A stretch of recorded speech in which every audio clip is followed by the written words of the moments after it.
Dimanche 18 mars 2018, mesdames, messieurs, bonjour, bienvenue dans ce journal, le sommaire. Le stage professionnel, un passage obligatoire pour tout demandeur d'emploi, c'est un univers très différent de l'environnement scolaire, tout sur ses fondements dans ce journal.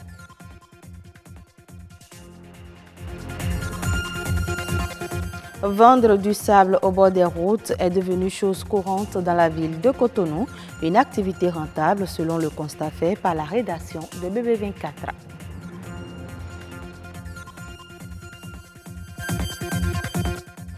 Pas facile de vendre la truffe des sables aux truffes blanches en Koweït. Des centaines de marchands postulent chaque année avant d'obtenir un stand dans le marché consacré à ce champignon très convoité dans le pays. Découvrir le monde de l'entreprise, un monde très différent de l'environnement scolaire, observer sur le terrain un métier qu'on ambitionne d'exercer plus tard et parfaire ses connaissances pour en acquérir d'autres. C'est à travers les stages. De quelle utilité sont-ils vraiment? Élément de réponse avec Marcel Arrossi dans ce reportage.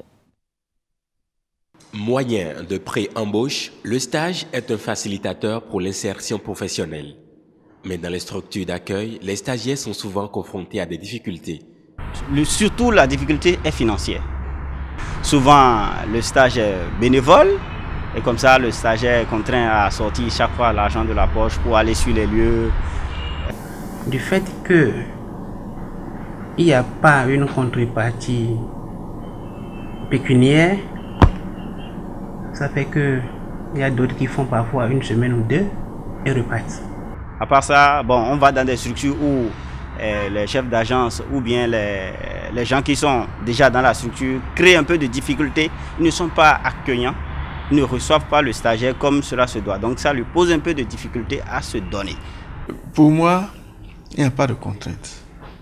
Lorsque vous allez en stage, il y a ce qu'on appelle la préparation de stage que votre institution de formation organise. Vous êtes déjà averti des contraintes de l'entreprise.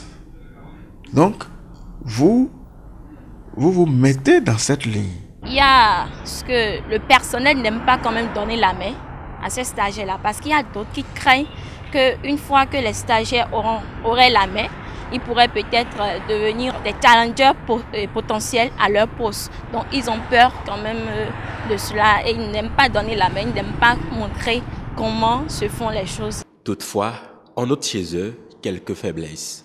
Nos jeunes pensent que les stages sont des moments de repos. Les stages sont des moments de distraction. Et c'est là, quand ils vont en entreprise, ils découvrent que ce n'est pas ce à quoi ils pensaient. C'est là que les difficultés se viennent. Parfois plus assidus que ceux qui étaient là, ceux qui sont embauchés normalement. Ce qu'on peut leur reprocher, c'est qu'ils n'ont pas encore beaucoup d'expérience. Il y en a parmi eux qui ne sont pas très motivés à apprendre. Au-delà de tout, le stage est en lien direct avec les savoir-faire et les savoir-être enseignés lors de la formation. La vente de sable est devenue une habitude dans la ville de Cotonou. Cette activité génère des revenus aux pratiquants et leur permet de faire face aux différents besoins. Une équipe de la rédaction de BB24 s'est intéressée au sujet. Le reportage est signé Arnaud Adadja. Les Cotonnois innovent dans une nouvelle activité. Il s'agit du commerce du sable de rue, de Fifadji à Vaudier en passant par Agla. La vente du sable de rue est devenue l'activité de jeunes vacanciers, de déscolarisés ou encore de quelques adultes. Ayant pris corps depuis quelques années à Cotonou, l'effectif des vendeurs ne cesse de monter. Quand on vend aux gens qui en ont besoin, c'est avec ce sable-là que j'arrive à nourrir ma famille. Ça fait plus de 10 ans que je suis en train de faire ce travail. Au moment où je faisais les là, je vois les sables et j'ai dit que avec ce sable-là, on peut travailler. C'est comment j'ai commencé. Ça, c'est pas avec avec un petit tracteur, un mini tracteur que je faisais avant, avec gamin, pas tout ça là. C'est parce que à un moment donné, ils ont commencé par balayer. Là-bas, il n'y a plus de ça, c'est pourquoi on est venu encore ici. On vend des tas à 2 000, 3 000, 4 000.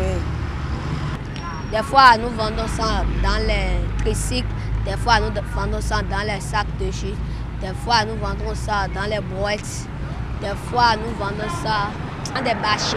Je fais 5 tas par jour, dont l'unité est à 1000 francs.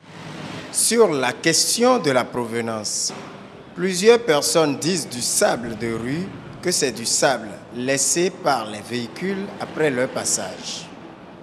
Pour sa part, que pense le premier responsable des convoyeurs de sable? Cela est dû au chargement de notre sable, le chargement excessif. C'est ce que nous chargeons nous-mêmes qui se renversent sur les voies et que les autres se profitent de ça. Comme tâche préalable, les ramasseurs qui sont en même temps les vendeurs munis de balais et de pelles forment des tas entreposés ou exposés aux abords des voies, à la devanture des maisons ou bien sur les balises de séparation de voies. Une forme d'exposition qui n'échappe pas à l'attention du client.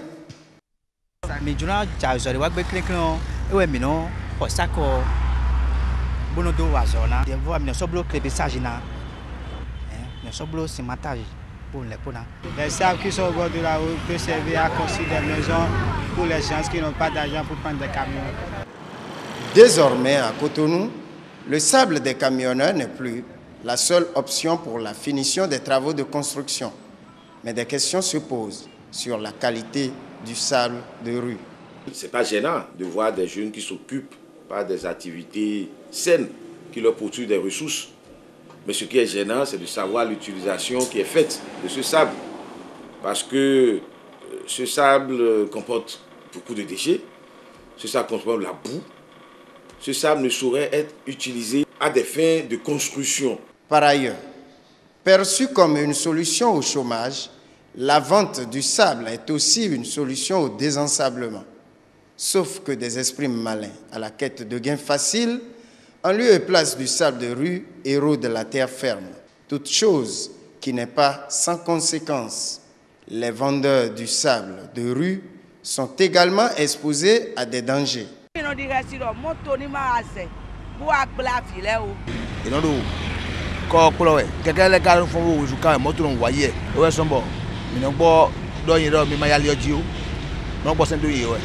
la rue au sac, le sable de rue prend de l'ampleur à Cotonou et environ. Néanmoins, faudra-t-il faire attention. 3,4 milliards de francs CFA pour les énergies renouvelables au Cameroun. C'est un don de la Suisse pour le développement des énergies renouvelables, notamment la promotion de l'énergie solaire. Une convention de donation a été signée entre le ministre de l'économie du pays, Alamine Ousmane Mey, et l'ambassadeur de Suisse au Cameroun, Pietro Laresi.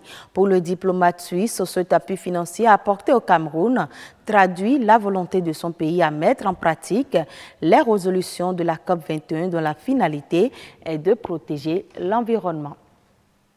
La truffe des sables aux truffes blanches est un champignon convoité en Koweït. Des centaines de marchands postulent chaque année afin de décrocher un stand pour sa commercialisation, mais moins d'un quart d'entre eux sont tirés au sort. Reportage. On l'appelle la truffe des sables aux truffes blanches. Les Koweïtiens raffolent de ce champignon convoité par les marchands. Moins prestigieux et moins cher que son cousin noir, ce champignon souterrain ne pose pas sous les chênes, mais en plein désert après des chutes de pluie. Il passionne les Bédouins qui l'intègrent dans la préparation de leurs plats traditionnels. Il y a eu de nombreuses demandes pour ce marché. Nous avons reçu quelques 520 demandes de la part de vendeurs. Donc, nous avons organisé un tirage au sort pour ceux qui remplissaient les critères d'attribution des stands. On a ainsi divisé le marché en 123 stands. Un légume tellement rare et très prisé. Dans ce marché, les truffes sont généralement importées des pays d'Afrique du Nord.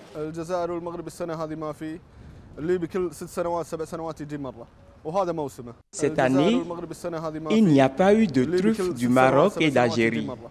Et la truffe libyenne ne se trouve que tous les 6 ou 7 ans et la saison est maintenant.